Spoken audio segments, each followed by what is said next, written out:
집합건물 해결사 멘토 전은진입니다. 자, 3월 15일 판례 공부도 여러분들하고 한번 살펴보도록 하겠습니다. 자, 여기 보면 여러분들 137조라고 나와져 있네요. 여기에 당사자의 의사의 의미는 무엇인가 라고 나와 있고요. 그리고 주택재개발 이 부분이 나오는데 제가 여기에 대한 법리 부분을 말하려고 하는 게 아니고 쭉 여러분들이 한번 다 보시면 그 대법원 판례나 이게 그 재판장께서 한번 살펴볼 때는 있죠. 가장 이게 좀 보는 부분이 여기 보세요. 이때 계약 전부가 일체로서 하나의 계약인 것과 같은 것인지 여부는 뭐라고 했습니까? 계약 체결의 경위라든지 목적이라든지 당사자의 의사 등을 뭘 한다? 종합적으로 고려해서 판단한다는 겁니다. 종합적으로 고려해서 판단한다. 그러니까 어디라도 다 이게 사건이 일어날 때는 이렇게 본다는 겁니다. 그러니까 여러분들께서 이러한 사실을 잘 이렇게 적어주는 것이 중요하다라고 하는 겁니다. 이게 법리의 기초에서 판단은 결국에 판사님들께서 하시니까 여러분들이 사실을 잘 조목조목 적어줘야 된다라고 하는 부분입니다. 저희는 뭐 요 공사인 부분은 저희하고 좀 관련이 없는 경우라서 집합건물과는 좀 먼 거라서 이제 넘어가도록 하겠습니다. 두 번째 한번 볼까요? 요 부분도 주택 소유권 이전 등기 주택권 임대주택법 관련된 부분인데 요것도 뭐 집합 건물이긴 한데 좀 넘어갈게요. 이 부분은 임대주택에 계신 분들은 이거 한번 살펴보시면 되겠습니다. 그 다음에 소송 판결에서의 기판력의 의미 뭐 이런 부분도 있고요. 국가 안정, 대통령 긴급 조치, 뭐 진실 화해, 과거사 정리 이런 거는 넘어갈게요. 저희가 또 뭐 있는가 볼까요?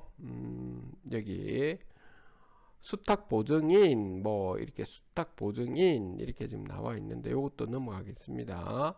자, 뭐 기간 임용제 임금에 관련된 것도 나와 있네요. 사학재단에 계신 분들은 한번 좀 보시면 되겠습니다. 그 다음에 요 부분은 좀 봅시다. 주택임대차라고 하더라도 요 부분도 요거는 주택임대차 보호법 있죠. 요거는 한번 볼게요. 요즘 하도 말이 많죠 이거. 자, 주택임대차 보호법 제3조의 2 제7항에서 정한 금융기관이 임차인으로부터 보증금 반환 채권을 계약으로 양수한 금액의 범위에서 우선 변제권을 승계한 다음에 자, 요거는 여러분들 뭐 전세 보증금 이런 걸 갖다가 보증 정권을 끊어서 하는 경우가 많죠. 최근에는 그런데 여러분들도 들어보셨겠지만 공시지가가 좀 많이 낮아지면서 전세가 자체가 낮아지게 되어서 이게 소유자분들이 요즘 데모도 하고 이런 것도 심심찮게 기사거리로 나오고 있는 상황입니다. 제가 볼 때는 올해 또는 내년 중반까지는 상가 집합건물 이런 쪽 빼고 있죠. 주택, 다시 말해서 공동주택 관련돼서는 아파트 가격이 계속 떨어질 거로 개인적인 추정입니다. 자, 아무튼 간에 여기 보면 우선 변제권을 승계한 다음에 경매 절차에서 배당 요구를 해서 보증금 중 일부를 갖다가 배당받았다 하는 거죠. 금융기관에서. 나머지는 아직 못 받은 거죠. 그러면 주택 임대차의 대항 요건이 존속하는 한 임차인은 보증금 반환 채권을 양수한 금융기관이 보증금 전액을 받을 때까지 임차주택의 양수인을 상대로 임대차 존속을 주장할 수가 있는지 여부. 주장할 수가 있죠, 여러분들. 그쵸? 그런데 이게 상식적으로 보면 왜냐하면 임대인하고 소유자하고 이렇게 임차인이 있는데 여기에 금융기관이 이렇게 싹 끼어가지고 보증증권을 끊어준 거죠. 그런 거잖아요. 그렇죠? 그런데 이게 웬걸? 임차인이 예를 들어 3억을 이렇게 좀 해놨다. 보증금을 걸어놨는데 임대인이 자기들 너무 레버리지를 많이 해가지고 나중에 이게 안 되겠다 해가지고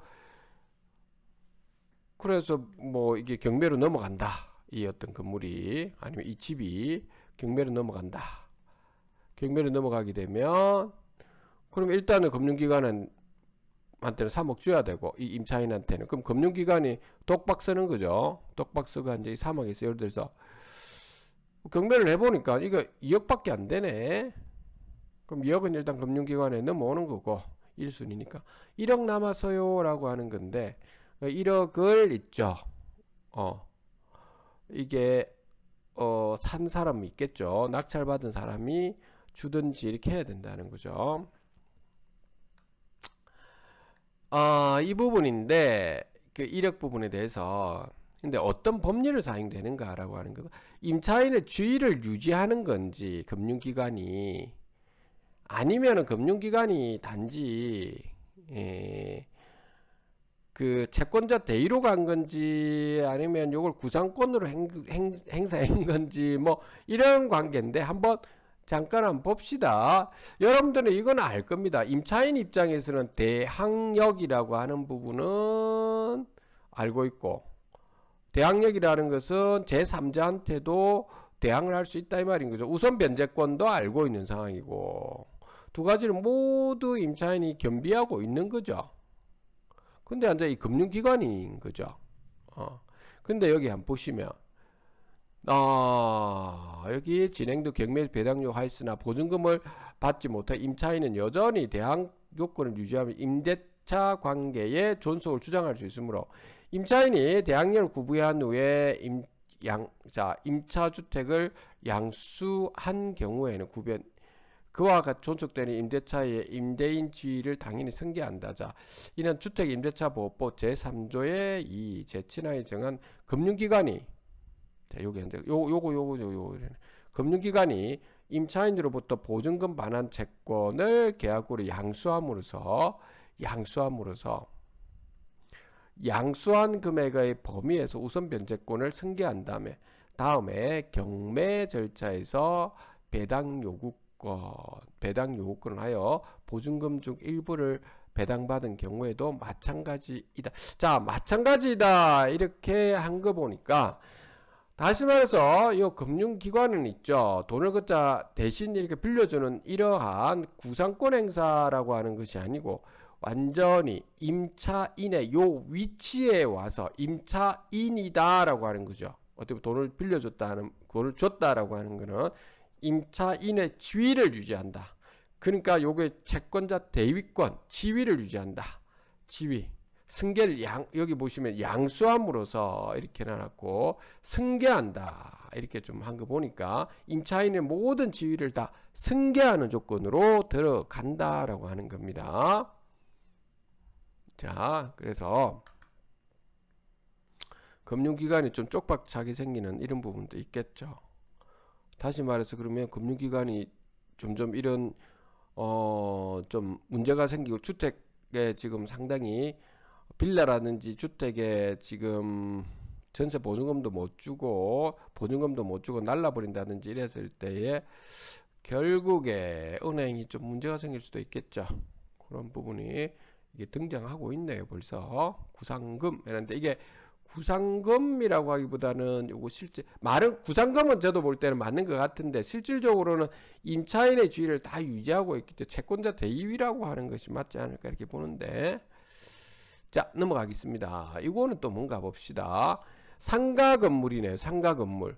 상가건물 임대차 보호법에 따른 임대인의 권리금 횟수 기회 방해로 임대인이 왜 임차인의 지금 횟수 기회를 왜 방해합니까? 그냥 방해하면 안 됩니다. 임대인이 방해로 인한 손해배상 책임의 법적 성질 이렇게 놨습니다. 이런 거는 임대인이라도 주인이라도 함부로 이렇게 임차인한테 그러면 안 된다는 겁니다. 법적 성질 및 그 배상 채무의 지체 책임이 발생하는 시기는 그 종료일 다음 날부터다 이렇게 놨습니다. 자, 요거 한번 봅시다. 자, 상가건물 임대차 보호법이 보호하고자 하는 권리금의 횟수 기회란 나가면서 이제 권리금을 받아서 나가려고 하는 거겠죠. 자, 임대차 종료 당시를 기준으로 해서 임차인이 임대차 목적물인 상가 건물에서 영업을 통해서 창출한 유무용의 재산적 가치를 신규 임차인으로부터 회수할 수 있는 기회를 의미한다. 자, 여기 봅시다. 임대차 종료 당시를 기준으로 회수기 임대차 종료 그 계약기간 그 종료를 기준으로 해서 임차인이 임대차 목적물인 상가 건물에서 영업을 통해 유무용의 재산적 가치를 신규 임차인으로부터 회수할 수 있는 기회다라고 하는 거죠. 자, 이러한 권리금 회수 기회를 방해한 임대인이 부담하게 되는 손해배상액은 이런 일이 발생 안 해야 되는데 이런 경우도 있는 것 같습니다. 임대인이 손해배상액은 임대차 종료 당시에 권리금을 넣지 않도록 규정되어 있는 점,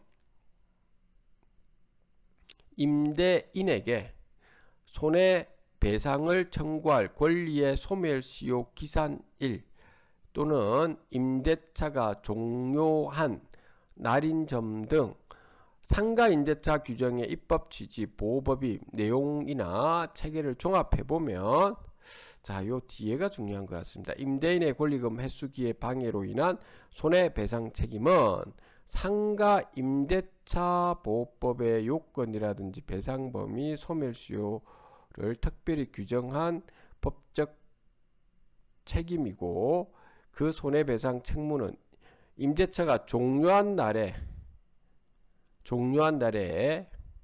이행기가 도래하여 그 다음 날부터 지체 책임이 발생하는 것으로 보아야 한다. 자, 다시 말해서 임대차 계약이 끝나고 난 다음에 붙어 있죠.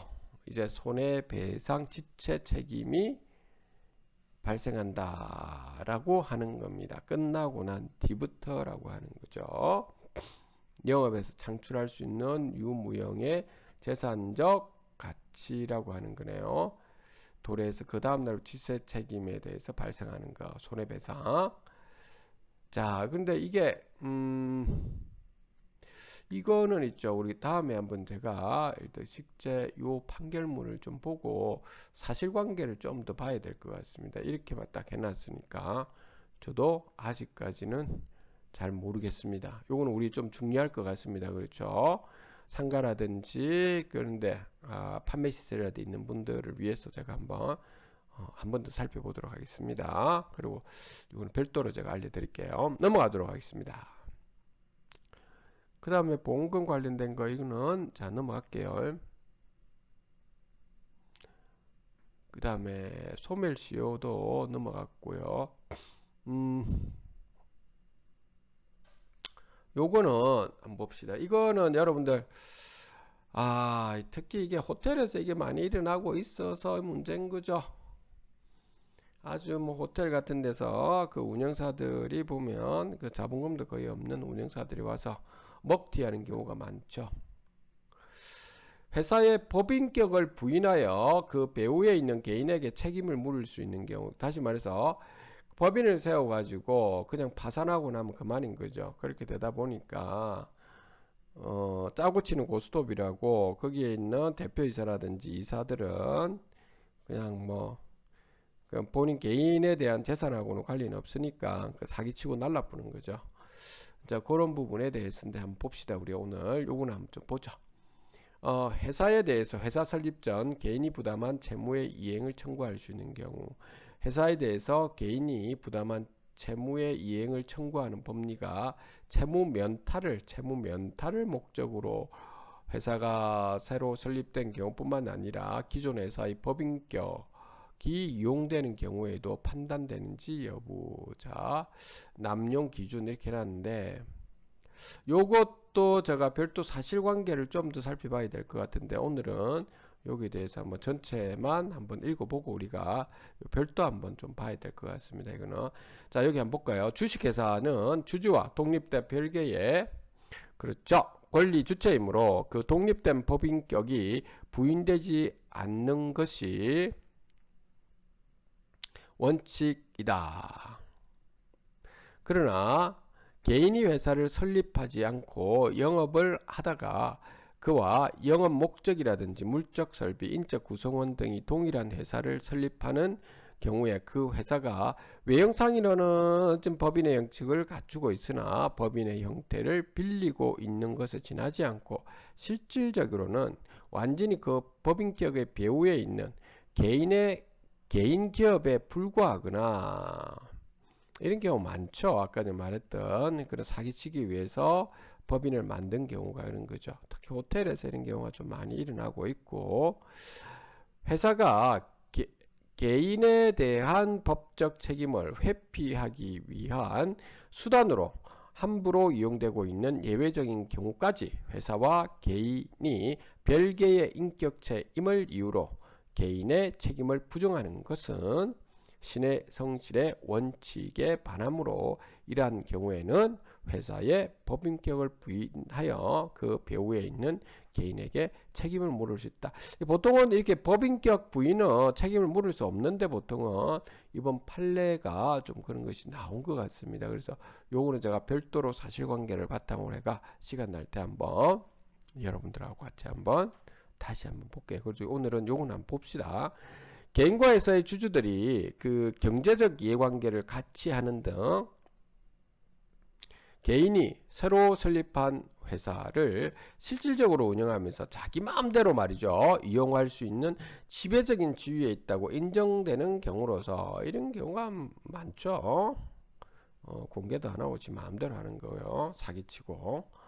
자, 회사 설립과 관련된 개인의 자산 변동 내역이라든지 특히 개인의 자산이 설립된 회사에 이전되었다면 그에 대하여 정당한 대가가 지급되었는지 여부라든지 개인의 자산이 회사에 유용되었는지 여부, 뭐 횡령 배임도 하고 뭐 뒷거래 해서고 뭐 이런 경우 많다는 겁니다. 개인 회사처럼 막 설치는 거죠.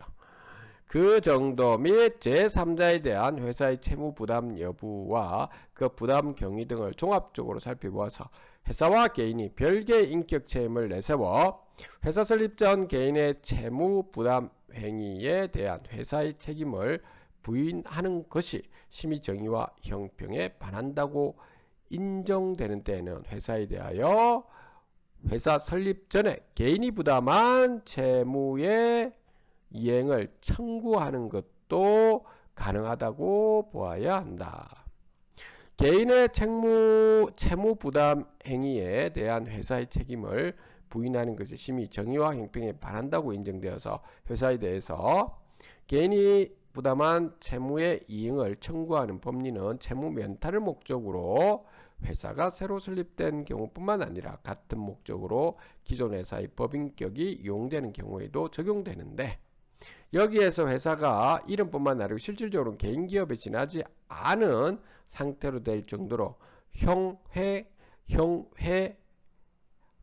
경우와 회사의 법인격이 형해화될 정도에 이르지 않더라도 개인이 회사의 법인격을 남용하는 경우가 있을 수가 있다. 이때 회사의 법인격이 형해화되었다고 볼 수 있는지 여부는 원칙적으로 문제가 되고 있는 법률 행위나 사실 행위를 한 시점을 기준으로 회사의 법인격이 형해화될 정도에 이르지 않더라도 개인이 회사의 법인격을 남용하였는지 여부는 채무 면탈 등의 남용 행위를 한 시점을 기준으로 각 판단해야 한다. 이게 참 문제가 있는데 이거 한번 제가 별도로 두 개 보겠습니다. 그래서 오늘 저 두 개를 한번 별도로 제가 봐서 여러분들하고 사실관계를 바탕으로 해서 우리가 좀 살펴보죠.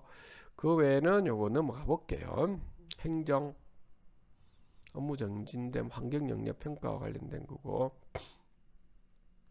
넘어가 보겠습니다. 건축허가 신청 불허가 관련된 부분이죠. 이것도 여러분들이 한번 토지예산자 건축할 때 여러분 필요한 분들이 요 보면 되고요. 여기 앞에 여기 있는 판결문 나와 있는데 여기 이번에는 판례 공부에서 뭐 사실관계가 안 나와 있네요. 그렇죠? 그거는 별도로 사실관계는 찾아보면 있을 겁니다. 대부분 사이트에 들어가면 그 다음에 입찰 가격 뭐 이렇게 해서 이것도 나와 있고 해고 관련되어서 나와 있고 특허 넘어가겠습니다. 형사사건 업무방해 위증 증거 위조 교사 뭐 이런 것도 있고요. 기부금 관련된 것도 있고 모욕죄 보호 법이 이런 거는 예전에 제가 한번 했던 것 같아서 공공의 이익이 뭔지 뭐 이런 것들도 예전에 좀 했던 것 같습니다. 그래 주면 되고 폭행 사건 자 이렇게 되어 있습니다. 그래서 오늘은 여기까지 여러분들한테 하고 있지 않아요. 별도로 제가 여러분들에게 법인격 부인과 관련된 사건들이 뭐 거의 부정되는데 법인격 부인이 인정되는 경우가 쉽지가 않은데 인정되었는 것 같습니다. 어떤 사건인지를 제가 별도로 한번 보겠다라고 하는 거고, 그리고 아까 여기 보시면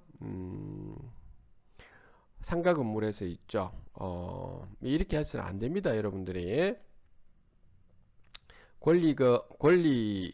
임차인이 권리금을 받으려고 하는 걸 막았다든지 뭐 방해를 한 것 같습니다. 임대인이. 이 부분도 여러분들하고 별도로 한번 살펴보도록 하겠습니다. 다음에 사실관계를 한번 직접 이거 살펴볼게요. 오늘 여기까지 하도록 하겠습니다. 집합건물 해결 3멘토 전원진이었습니다.